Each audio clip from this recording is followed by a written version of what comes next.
Hey everyone, it's Types, and in the standard format of the Pokemon TCG, Dragapult EX is very good, right? If you know anything about the standard metagame as of late, you know that Dragapult is very good. Looking at play limitless, its share is, I mean, compared to the second place stack, it's quite high, but it's even, it's even higher and better than this, right? If you don't know, people tend to, overhype or at least overplay new decks. We see Mega Extra Drill, we see Delmise is what it's called, or Hide and Sneak, and we see Toucannon as well. Under other, you'd find some new decks, and Mega Chandelure, that's a new deck with its amazing win rate. Mega Chandelure is, I think, the best example of this. Yes, being in the top 20 isn't that impressive, but it's worth something, and the deck's, let's be honest, it's just pretty bad, unfortunately. It's fun, but it's quite bad.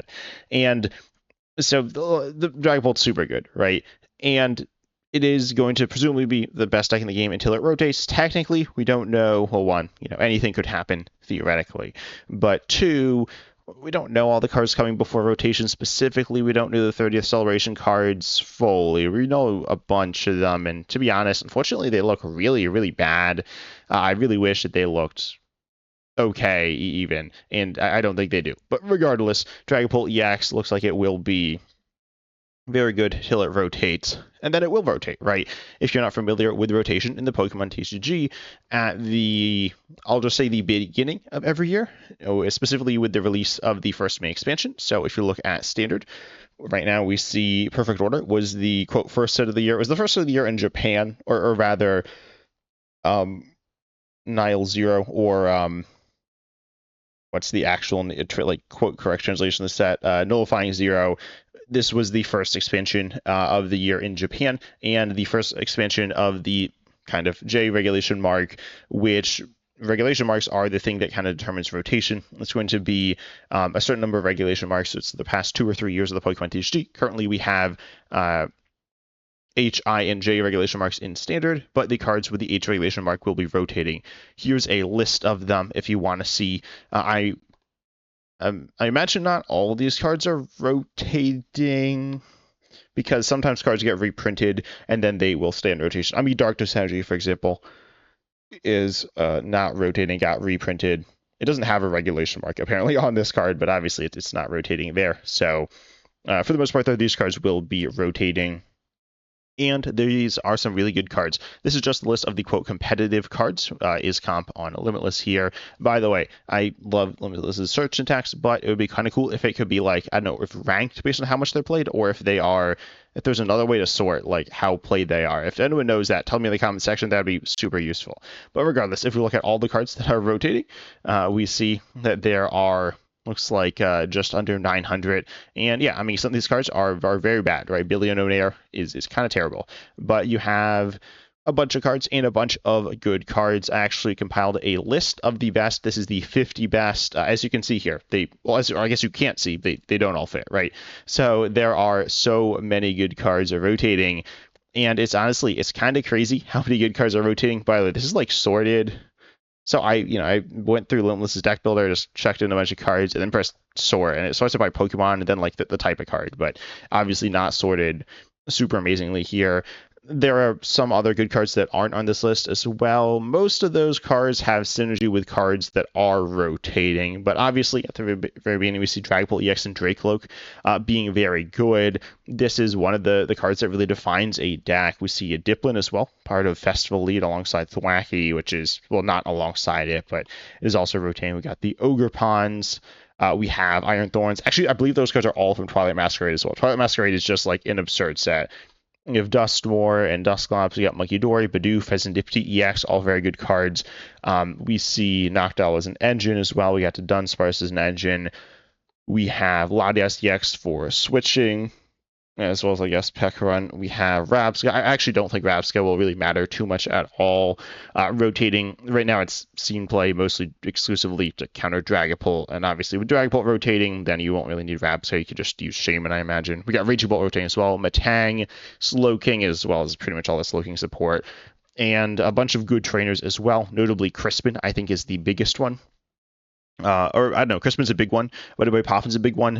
Not the biggest, but it is a very good card. Might be the best of the cards rotating. Also, we got Night Stretcher kind of cut off at the bottom. Also, all the ace specs. Side note, I was building this like quote deck in the Limitless deck builder, and I thought it was glitching because I couldn't add more than one ace spec. Of course, that's how deck construction works. But yeah, apparently it stops you from doing that, which is actually useful, I suppose. And Air Zero Under Dab's presumably not really going to be very useful post rotation, but there are some Terras that are surviving rotation. And then, Jamming Tower. I mean, just a lot of really good cards here. I'm going to be going through the decks and, talk about what's going to be good post rotation. But keep in mind, there are so many good cards rotating. If there's anything huge that I left off, which I might have just forgotten, tell me that in the comment section. I think these are the big cards, though. Again, something like. Technically, like Dreepy is a very good card, or it sees a lot of play, and that's not on the list. Something like what's a card that synergizes very well with one of these? I actually did include most of them. I mean, even like some of the other festival stuff, like Goldeen or Seeking. Seeking, what set was Seeking even in? It was in Prismatic Evolutions, but it is still rotating. Also, I guess, also want to mention this is important to understand rotation. Ascended Heroes contains a lot of reprints. Something like Erica's Vileplume EX is actually a J regulation mark. I mentioned earlier J started with Perfect Order. That's not entirely true. And then also you see something like this Dustox here has an I. I actually didn't know that off the top of my head, so cool thing that that works out there. And this is also not rotating. But then you look at something like, Badoo, right? Badoo is rotating, despite the fact these are all in the same set. We see H, I, and J regulation marks, super weird. And again, certain cards will survive rotation if they are reprinted with a new regulation mark, but if they're not, then they are rotating. So that's long story short, or long story long is how that works there. But keep an eye out. That is going to come at the beginning of the next year, though, with the expansion that we don't know what that expansion is at the moment. But looking at the decks in Standard, obviously Dragapult is rotating, right? That's the big thing. I do want to say Dragapult EX, despite being very powerful and overpowered, right? Let's be honest, it's overpowered compared to the other decks in the game, and that being a problematic design. It is interesting. I think some people have complained about the power level and are waiting for rotation, but it is an interesting deck. As we look at some of the other decks, I don't think they're as interesting. Looking at like the Megas, I think they're like, for example, Mega Lucario is a little bit boring there. So in some ways, I'm looking forward to rotation with the metagame shifting, but also I'm a little nervous how exciting the decks will be. Also, I do want to say I think Dragapult is gotten to the point of being slightly overrated. Obviously, for a while it was a little underrated and just like performing amazingly and stuff like that. I think it's now finally become a tiny bit overrated. Not bad by any means, but I think people are, just like so high on it and thinking it's, it is almost, it some ways feels unbeatable, but it is beatable, but still pretty good. Look at the win rate, it's good and played a lot, but it's not obviously unbeatable. Anyways, speaking of beatable, we have Mega Excadrill. Mega Excadrill is actually kind of cool. I think it's a little overrated. That doesn't really matter for this discussion, though, because quite simply, with the rotation, it loses Metang, which is like super important. It also loses Precious Trolley, which is also kind of important. I don't really like the card, but it is important to the current build of it. You could certainly deal with that if you had to, but you can't really deal with the loss of Metang as far as I'm aware for this deck. I don't think there's really any way that this deck works, so I think Mega Excadrill is not really playable. Metang is not at all playable. Then we look at the next deck, Festival Lead here. It rotates, right? I don't need to go into any more details there. There's not any like surviving piece of the deck. The deck just straight up rotates there. Then we go to Zoroark EX. Zoroark EX is the most interesting of these decks, and potentially the deck that will replace Dragapult, or I don't know, like be the new top deck, not necessarily be the new Dragapult. Though it actually does share a lot of things with Dragapult. The fact that your draw engine is kind of similar to Dracoloak, your attacking options are kind of similar-ish. Let me see. Let me find a list with Enstar Manitan. What on earth? We got Purloin in this deck. That's an interesting tech option. I've seen that card floating around a little. I have not played with it though, so I guess tell me how that is. But we got a list of the Enstar Manitan. Enstar Manitan. You have Aghanim Zekrom as well for big damage, actually even more than Dragapult EX, and you have Entreshium, not in this list. We saw in some others. You are losing Monkey Dory. Ultimately, Monkey Dory is a good card. How much will it affect the deck? I don't know. In some ways, also, obviously, Monkey Dory can be a counterplay to spread or to attacks that aren't taking huge knockouts. It's a bit of a counterplay to Dragapult EX as well. So, I mean, I've been on record saying Monkey Dory is a bit overrated. It is a solid card. It rotating will, be somewhat meaningful. Certainly, and Zoroark would rather be playing at least one Monkey Dory in the deck, but it is a loss there. It does also lose Pekarine EX and then also Binding Mochi. I mean, Binding Mochi without Pekarine wouldn't really do anything. You're also losing Janine's there. So that's just a bunch of losses. Also, Pheasantipity. Pheasantipity EX is very good. Same thing with Badoo, right? These cards are very good. They're pretty different, but they are pretty universal, and so lots of decks will be losing them. It's not the end of the world. Same thing, I guess, even with Tatsugiri, relatively universal technically. So you see lots of different cards that are playable in different decks. Same thing with Buddy Buddy Poffin. You are seeing a lot of cards here that are meaningful losses to the deck. They will hurt the way the deck plays, but they are universal. And even Night Stretcher as well. That actually is one of the biggest losses with rotation, but every deck's going to be dealing with it. We saw it with rotation this past year, or this year, I suppose, with the rotation of a lot of powerful trainers, specifically a lot of powerful draw supporters. A lot of decks have hurt their consistency and need to find other replacements. So and Zoroark EX will probably be able to deal with those things, but it is still taking hits, and it's taking hits from more universal things and more specific things like Pekarine EX, Binding Mochi, even Cyrano as well there. So you are going to feel some loss with rotation. Obviously, of the decks we've talked about so far, it's by far the least. The other ones are 2 of the 3 are rotating, and one is facing probably half the deck is rotating, half of them, the main core there. So. And so long story short, I think it's going to be the best deck post rotation. I think it has a very reasonable chance of doing that. It is powerful. It is versatile. It does a lot of similar things that Dragapult EX did. Yes, it can be walled by Shaman, but I think it's still very, very good. And I do think it will be the best deck. The rotation of Cyrano is a bit awkward. It's one of your better draw spoilers within that. I mean, it's not Lily's, right? But it's pretty good, and so losing out on that is a little unfortunate. Also, I do want to mention we're losing Black Belt's Training as well as Kieran. We're losing Night Stretcher, and we're also losing Lana's Aid. These cards aren't even super good, but Lana's Aid and Night Stretcher rotating, I don't really know what consistency is going to look like. So it'll be really interesting to see what we get in the first set of next year. Hopefully, we get some true staples. The Mega era has kind of throwing things out of balance. I don't even know what the first of the next year is going to be like, what it's going to look like block wise, but we'll see. We'll see what's going on there. If we have no recovery, that's kind of sketchy, but for ends, I don't know. Hopefully just figure it out or something like that. Then we see the next deck, which is Alakazam. Alakazam's definitely interesting here. Alakazam loses to Dunsparce. Toucannon also, by the way, is not that good in Alakazam. As far as I'm aware, I haven't seen too much of it, but I've seen some of it. I'm also wondering if I've seen people play Toucannon in their list and then not actually play it down because it's not that good within the deck. Though it does get around some stuff, and it's a fine enough addition. I don't think it replaces the Dunsparce in the deck. Dunsparce also isn't it's solid in Alakazam, I guess, but essentially with the enriching energy is cool, but doesn't actually work very well because you don't really have extra energy attachments. Obviously, with the rotation of Dragapult EX, that's one less thing to worry about. And I mean, there's a bunch of things like that. You don't need to play Psyduck because people aren't going to be playing Dusknoir because they can't. You are losing Buddy by Poffin again, these other decks. Now you need to play Ultra Ball. I didn't mention it with Zoroark EX. We could play Listaisoft, played 4 Poffin, 2 Pokepads, and 2 Ultra Balls. Just add in 2 more Pokepads, 2 more Ultra Balls. But obviously, Ultra Ball not going to be as appealing in this kind of deck where you want to have lots of cards in your hand. There are definitely some tricky things with rotation with the Dunsparce there. I think the biggest thing though is currently in Standard we don't have a staple hand disruption card. I guess we have the best one being Special Right card, but that's late game. We have Judge as a solid supporter, but not an amazing supporter ultimately. I mean, it's way worse than Lilius. Previously, we'd had stuff like Iono with last rotation, and then Marnie's a while before that.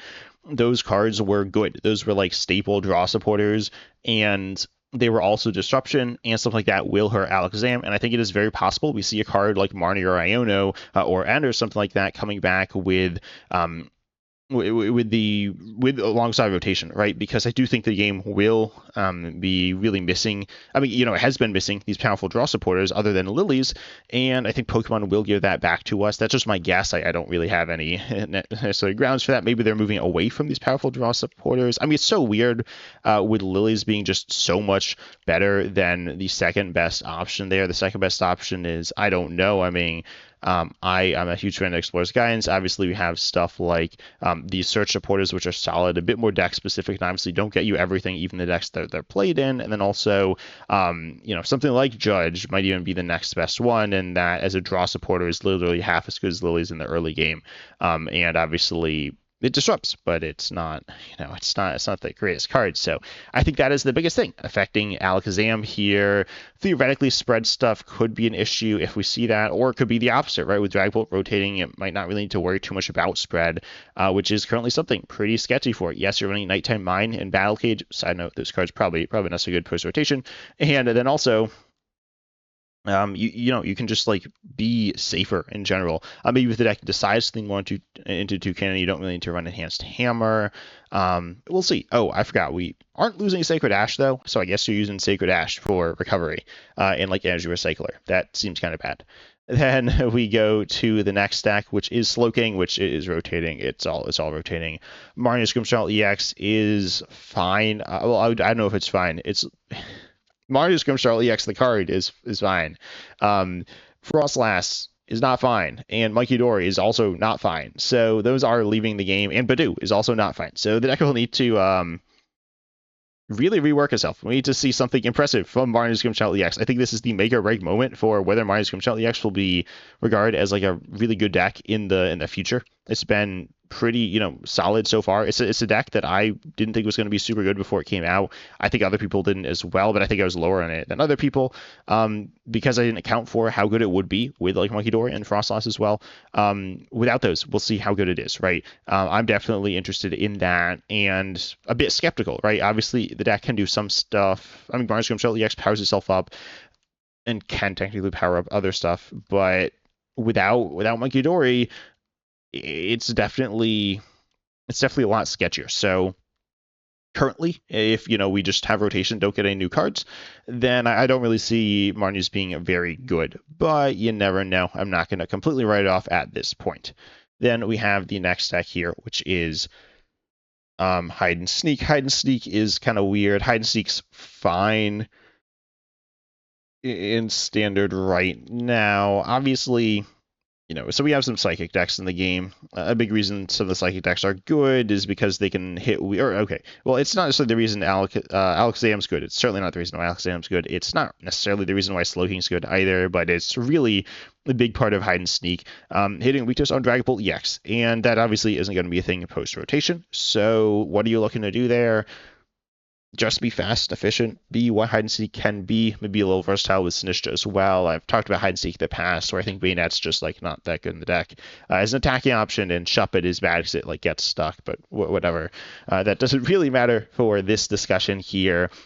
The deck isn't really losing too much. I mean, Dunsparce can be cool, but it's fine. Oh, side note, Patrad is like super bad. I mean, well, no, sorry, in standard it's okay. It's not that good. Post rotation, Patrad's super bad though. So you also lose Blood Moon Rush Loon EX. I guess this is the deck that's currently using it the most, maybe. I don't know. But yeah, the deck is fine. I don't know. Honestly, this doesn't really have much to do with the rotation here. The deck in standard is mediocre. I think it has legitimate potential, and I don't like the list people are currently using, but also I don't expect it to be some just amazing deck post-rotation either. Then we have Toucannon. Toucannon is going to be bad post-rotation, right? I mean, Toucannon's not... Toucannon's... Well, okay, so the deck, Toucannon, playing Air Zero Underdepths... I mean, Air Zero Underdepths rotates, right? So that will not be a deck post-rotation. Toucannon as a card is okay. It's not super good. It's definitely overrated at the moment, right? It's a card that doesn't do that much. Well, it does a bunch of things, just not super well. In terms of power, it doesn't do too much there. And it's fun. It's legitimately like a fun card. It's a quote simple card. It's a card that's a bit unassuming, and it's a bit unassuming because it's not super good. I mean, I talked about it recently in an engines video. As an engine, it's not very good. It's pretty bad. And you all do also lose Fan Rotom. That is worth mentioning there as well for Toucannon. And then on top of that, as an attacker, it's pretty underwhelming. Obviously, it gets better with Aero Zero underups. You don't need Aero Zero underups to make it like a solid attacker, like an Alakazam. It's okay. But in Alakazam, you'll be better off generally attacking with Alakazam, right? So you can't really carry a deck as a supporting option. It's kind of meh. So I don't expect it to necessarily be a good deck in the long run. I don't think any of the top three decks from Pitch Black in the form of Toucannon, Mega Excadrill, and Hide and Sneak, I don't necessarily expect any of them to be particularly good post rotation because of things I've talked about here. Also, side note, fourth deck, no cards in hand, super fun. You should play it. Well, I don't know if you should play it. It like kind of gives you a headache to play, but it is really interesting, and it's not that bad. I mean, it's not that good either. And you need to play it like insanely well for it to be okay. But it is closer to the other decks than you'd expect. But regardless, the decks in this set are, they're not all that. They're not terrible. They're fun. They're legitimately fun and awesome. I love Pitch Black, but the decks aren't crazy good. Then we come to Mega Lucario. Mega Lucario is fun. Why on earth is this run to Dunsparce? Surely most lists are not right. I've not played Mega Lucario in a while.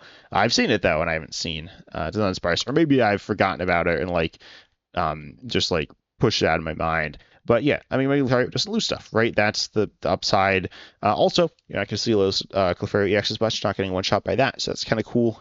Side note, Mega Zygarde, not a good card. But Core Memory, I guess, is okay, though. Core Memory is all right, so maybe it's worth running. But regardless, you're not losing stuff, which is good, right? You're not losing Lucario, you're not losing Zoroark, you're not losing Mega Lucario EX, you're not losing Hariyama, you're not losing Fighting Gong, you're not losing Primo Power Pro. They all came in the same set, Mega Evolution, which is actually the same set as Lilies as well. So you're not really losing too much. I guess Night Stretcher is a bit of a bummer because, I mean, I'm playing for Night Stretcher like most of my list in general, but with Mega Lucario, you want to get potentially energy back at some point. So that's something you might want to do more than other decks. Maybe your opponent can go after Lunatones or Solrox easier or whatever, but it's not a huge deal there. Overall, Mega Lucario isn't losing too much, which is good. What's not so good is Mega Lucario. It's just not that good. Also, Fez is rotating, which is a bit of a pain as an easy card to pick off on the bench. Obviously, none of the Megas, including Mega Kangaskhan EX, are rotating, so that's nice for you being able to pick that off relatively easily. Certainly, Mega Lucario could be pretty solid post rotation. Do I expect it to be amazing? I mean, I've just said in the past it's too fair of a deck. What it does is fine. I think if the game goes towards Megas, Mega Lucario could be one of the faces of that, but I don't necessarily think that's going to be the case unless they print really powerful Megas. Side note, I saw someone comment that maybe the second year, or not the second year, but I guess the third year of Megas will be really powerful. The second and a half year, that's not how words work, but you know what I mean. That someone said that's what happened with the V Stars and the tag teams. They weren't good till they came out later in their second year, which is wrong. There was only 1 year of those, but just wanted to say that because I got a comment about that. But theoretically, Megas could be much better next year. I mean, so far, I doubt that, right? I don't expect a huge power spike in Megas, but it's not impossible.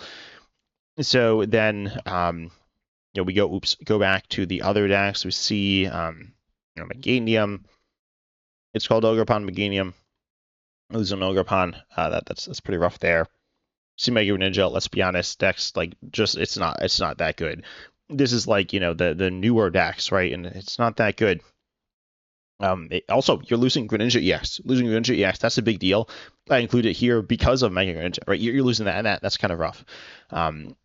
It doesn't mean you can't play the deck, but it certainly loses out on some options. You're also losing to Upper Energy as well. That's pretty rough there. So, I mean, the deck just isn't that good, though, quite simply. We see this Mega Box deck. I'm not going to lie. Oh. Okay, I don't know what happened there. But, you're losing out on, you're losing Monkey Dory, which is unfortunate. You are losing, you look at Janine's. I'm not gonna lie, I haven't really seen this deck since rotation very much. We've seen different basic box decks, and a lot of those are focused on Crispin. We saw winning the most recent regional tournament at the time of recording was a Lily's box deck, though. This deck does run Crispin, but you do have Wondrous Patch. So technically, if you want to be a basic box deck, you could use Wondrous Patch, but also this deck's really meant to counter Dragapult. So at that point, you don't need to counter Dragapult. So what exactly are you looking at with basic box? What, like energy switching onto like Mega Kangaskhan or something like that? Like what even is that, right? That's not good. And then you're losing Era Zero Under Depths as well. Again, like this basic box deck, you're losing pieces. Technically, you can. I mean, again, you can't Janine. Janine's is also rotating. You can like Ethan's Ho-Oh energy switch or something. I mean, there's a new Dugong. Well, not new. There's a not super new, but not really played Dugong, which is kind of cool. I think it's from Perfect Order. So, and then there's this tech. I just realized I ran this to Lumio City, which is kind of funny. But I mean, you look at these cards. Even like something like Moltres. Moltres isn't even very good post rotation. It's not hitting weakness on Teal upon EX because no one's playing that because it rotates and is not hitting weakness on Genesect DX. I mean, it could, but Genesect DX is mostly used to search Matang, right? And Matang is also rotating, right? So most of the pieces in this deck just are not very impressive. The different options, some of them leave and some don't really work. Very well post rotation are just not very worthwhile. You look at like Raging Bull again, a similar like basic box style deck, and Raging Bull's rotating. The core of the deck, or the piece of the deck that's staying, is Mega Kangaskhan EX, and Energy Switch is also staying. So there might be something there, but you're losing Glass Trumpet as well. You're losing Era Zero Underdepths, using the Water Ogre Pawn. You're even losing Chien Pao. Like Chien Pao, this card is not even that good. I mean, it's okay with Era Zero Underdepths. Like you're even losing this. So there's so many pieces that you're losing. You're not losing Lilies as well. That's a good card, but post rotation, it's not hitting weakness on Dragapult, right? So I don't really see too much there. Like Team Rocket Honchko, sure, that's fine enough. It's probably, I'd say, a worse Alakazam. They're not the same, but I think that's about it with that deck. You look at like Mega Starmie. I found basic box. I don't know the difference between all these basic box decks, and nor does anyone else. Everyone defines them differently, but again, you're losing like the energy acceleration and like the cool damage stuff. You're losing most of it. Then with, what is this deck? Mega Starmie. This is one of the newer Megas. You have Mega Starmie, you have Mega Frostlass. You're not losing those, right? You can still do that stuff. Decks like that theoretically could be what you're looking at. We could be looking at the format with a lot of Wallies, maybe trying to find one-shots through the use of something like Mega Lucario. I don't know if that format will necessarily be fun. I'm not going to lie. But that could be what we're looking towards. But, I mean, these decks just aren't super impressive either, I don't think, right? So, it's okay. It's not terrible, but it's not that good either. Funnily enough, we're also losing Salvatore. I thought this card was going to be kind of sick post-rotation, or with Meowth, then instead of not being all that. But then looking at the rest of the decks, anything that really catches my eye here, nothing immediately. Something like Beedrill could be good. Cynthia's is cool. Also Toxtricity Box, I saw that there. You look at the Trans Pokemon, right? If we look at the sets that are not rotating, we see Journey Together, Destined Rivals being the Trans Pokemon sets, and I talked about Ends, talked about Barney's as well. These cards are okay. I mean, you could use Stevenson to go CX. I didn't mention that. You could use that with Mega X-Drill or something like that. It's not amazing. Funnily enough, if you didn't know, Mega X-Drill just needs 5 energy, 3 of which are metal to attack with, but the others 2 could be psychic. And then we have Black White Flare, obviously not super impressive there. I guess you do if you are still looking for your fix of Vitalmlock. You got the Frillish and then also Jellicent.